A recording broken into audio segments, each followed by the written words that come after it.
Everybody, my name is Jodie from Decorous Vintage Designs, and right now the daffodils are blooming, the sun is out and it's starting to get warmer and spring is definitely arriving. So I thought it was time to do a very nice bohemian pretty look that was inspired by spring. So stay tuned and I will show you how to get this look.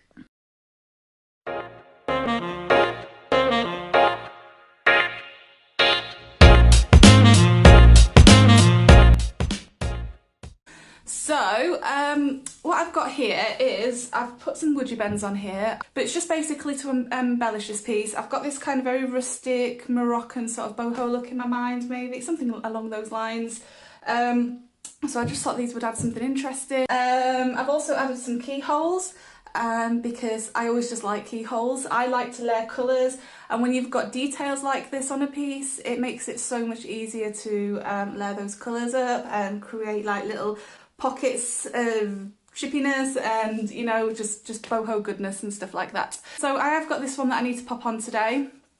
I am going to pop it on this side here. Quite a nice fit. It seems to just fit perfectly there, so that's where I'm going to put this one today.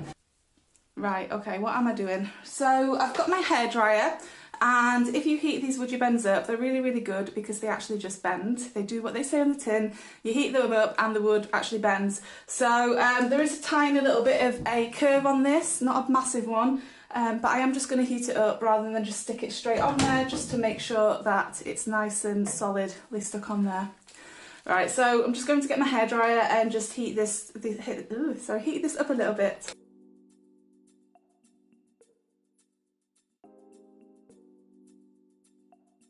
It doesn't take long and then it starts to bend. So I've got some wood glue, and I tend to use this tight bond. It's important to use a good wood glue when you're using these because it just makes it adhere a lot easier to the wood and it dries quicker. And I'm just basically going to get my paintbrush and I'm just going to put some wood glue on there.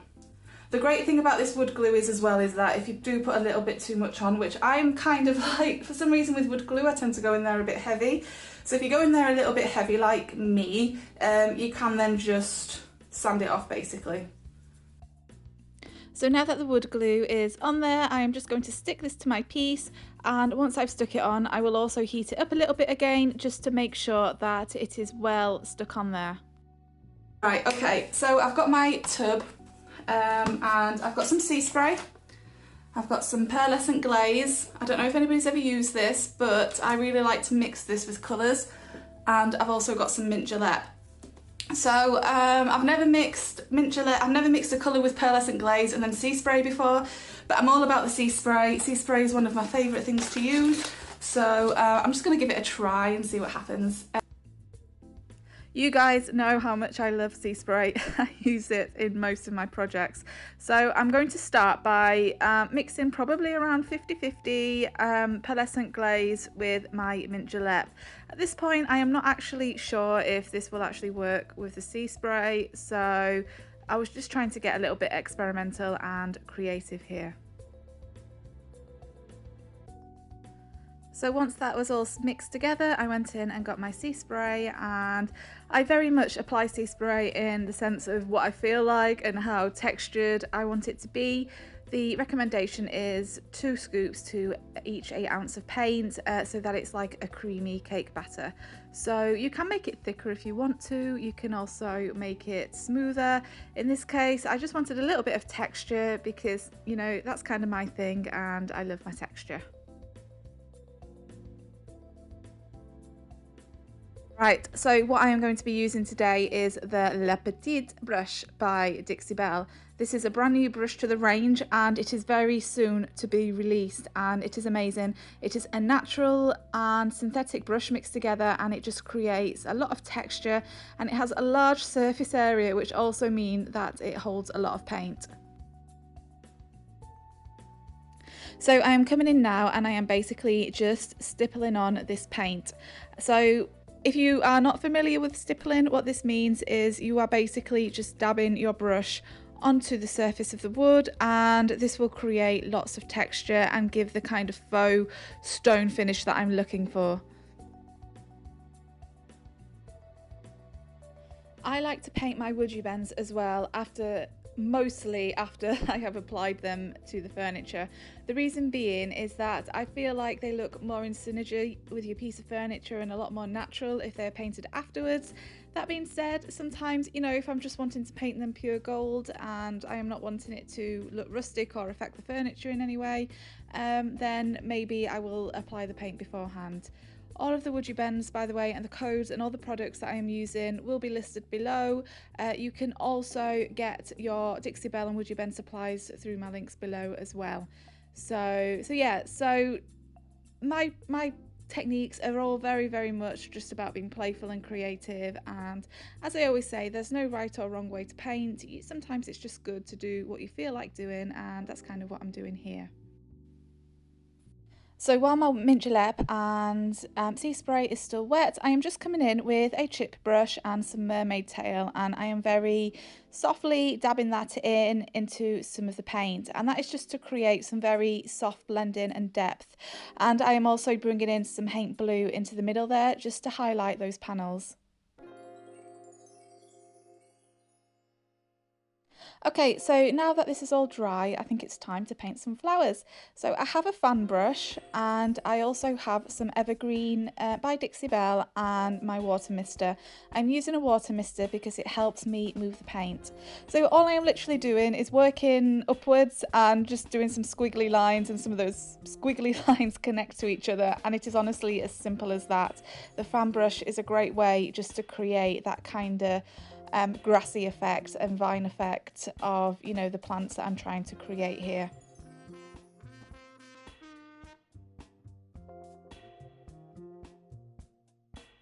So now, using another artist brush with a soft round edge, I'm coming in with my Evergreen again and just patting away at the bottom there.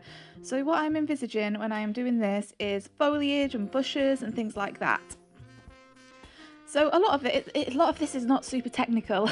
You know, I'm also coming in, sorry guys, with a bit of palmetto here for shadowing. So all I'm doing is creating different shapes and different textures. I'm using darker colours for shadowing and lighter colours for highlighting, and that's kind of the gist of what it is.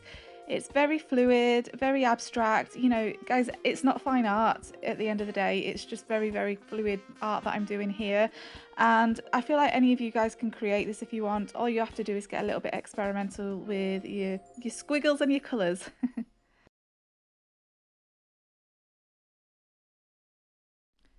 So one thing I forgot to do that I was supposed to do before I started painting my flower stems was add some glaze.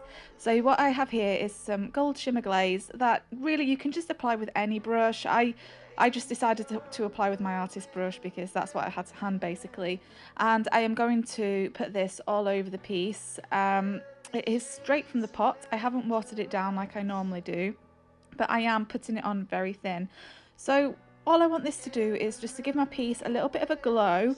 I am adding it a little bit extra there on the panels because I feel like it gives the image of sunlight. Can you see just how much that is making the background glow now on those panels? And I just feel like it's perhaps making it look like the light is hitting the flowers there, or what will be the flowers.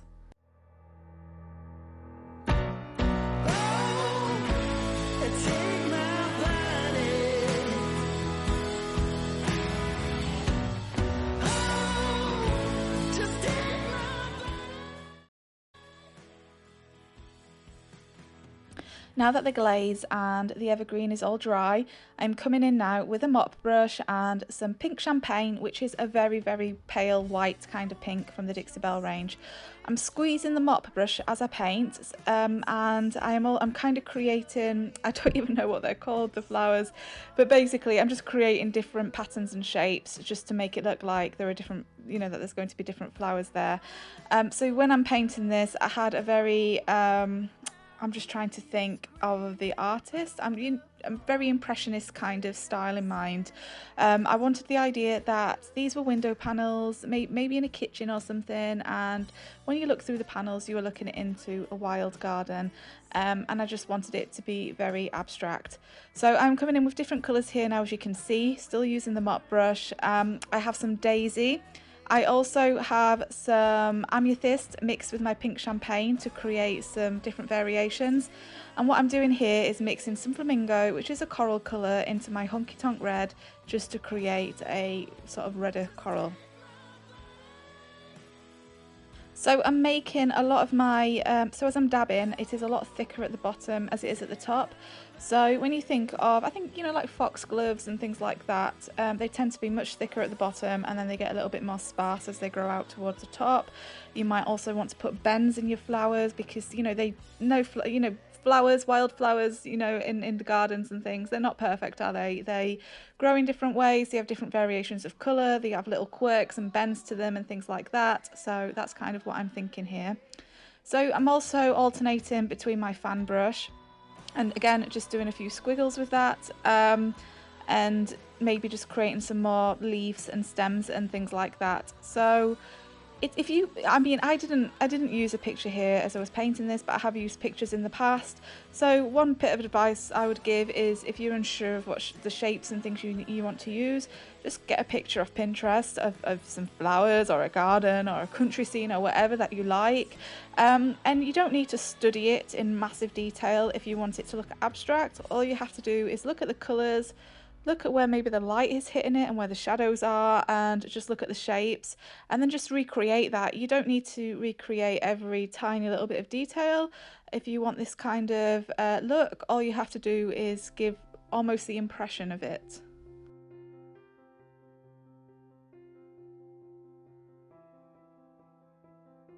So as you can see, I'm just building up colours, building up shapes very gradually, going back and forth between my brushes and adding. So as you can see there, there's a red flower there with a little bit of yellow in it. And what I'm also doing is making sure that the paints, there's plenty of water as I'm painting. What this does, you don't want so much water that it's saturated and dripping, but by adding that little bit of extra water, when I'm actually creating my shapes, it is looking very faded and almost like a watercolour, and it's just helping me blend it out a little bit more. So there are lots of different things and techniques that you can use just to give the impression of abstract art, and that's basically what this is. Just make sure that as you go along, that if your paints are starting to get quite muddy and you're losing the different colours and things like that, just maybe use a different brush, or even let it dry and then go back to it. But the point of this is to get a lot of those colours meshed and blended together, so just to get that very watery, faded abstract look and, you know, watercolour look.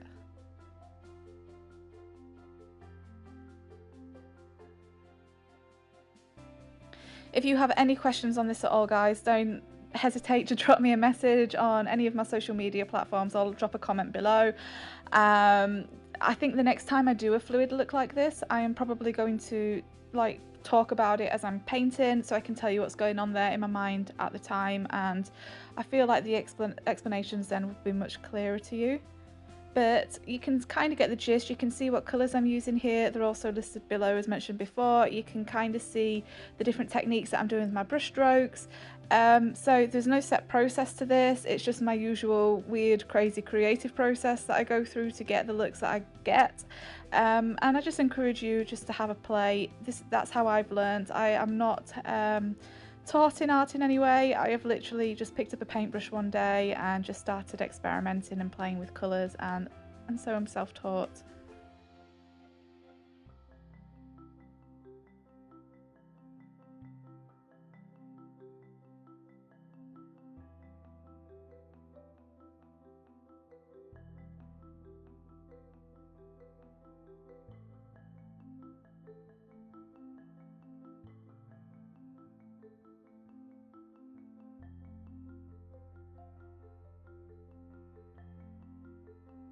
Alright, so what I decided to do next was bring some of those colours that I created and dry brush them onto the outside of this piece.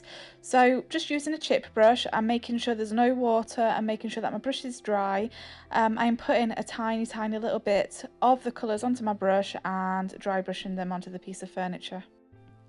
Okay, and then I want to bring these colours together, and I want to make sure they look like they're part of the piece. So with I have a separate brush for each colour, and I'm using chip brushes again, and Mint Gillette and Mermaid Tail, which are my two original colours. And just using the same dry brushing process, I am dry brushing that over the brighter colours that I used.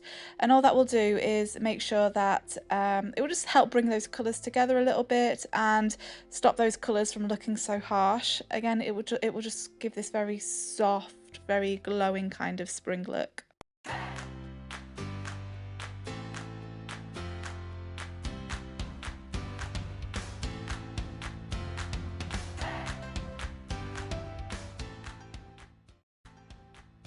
So I'm following the exact same process with the drawers as I did with the doors as well. As you can see, the colours there are very, very bright and very in your face, and they need some softening up. And the easiest way to do this on this occasion is, as I say, just to get your original two colours, which in my case is Mint Gillette and Mermaid Tail, and then just dry brush them over the top.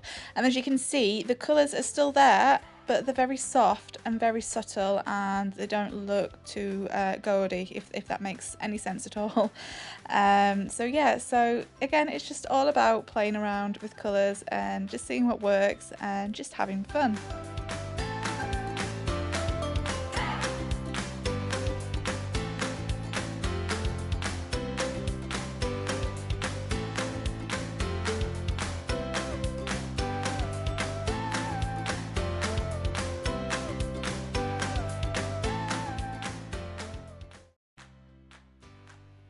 Okay, so you guys ask me all the time what I do to the top of the piece, and okay, I'm going to show you here as soon as I stop wandering off away from the camera. Okay, so again, I just have some Mint Gillette mixed with sea spray. I didn't bother mixing any pearlescent glaze in with it this time, so just as an FYI guys, the pearlescent glaze and the Mint Gillette worked really well together, but as soon as I added the sea spray, the sea spray kind of dulled the glaze look, if that makes sense, so there was no point adding the glaze to this. So, and then I have my Mermaid Tail with a separate brush, and I'm literally just going around the edge with my Mermaid Tail just to create a little bit of depth and rusticness to this.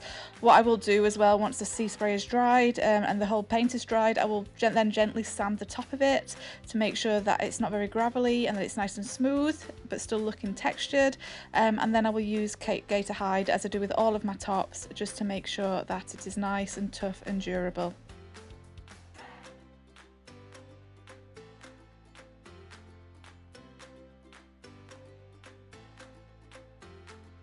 Alright, now the whole piece is dried, it's time to add some finishing touches, starting with the gilding wax in copper and an artist brush. I am very gently going to just rub the copper over some of these details. I think the copper would look really good because it has a little bit of red in it and it will contrast nicely with the green. And I'm also doing the same on the woodgie bend. So just also guys, I painted the woodgie bend exactly the same way as I painted the rest of the furniture, by adding colours, softening it up with my Mint Gillette and Mermaid Tail, and now I'm obviously adding a little bit of copper onto this as well. So the idea is I want the copper to look like it, as with many of my pieces, I just want the copper to look like it's faded away over time. So I'm then coming in with some, it was either 380 or 320 grit sandpaper, and I'm just distressing the woodgie bend and also softly sanding where the flowers are, because I just don't want them to look too cartoony. I think when they look harsh, it really can look a bit cartoony. I want them to look soft, so that's what that does. And then lastly, I'm using Dixie Belle's Easy Peasy Spray Wax. It's easy as spraying it on and then wiping it off after 30 minutes.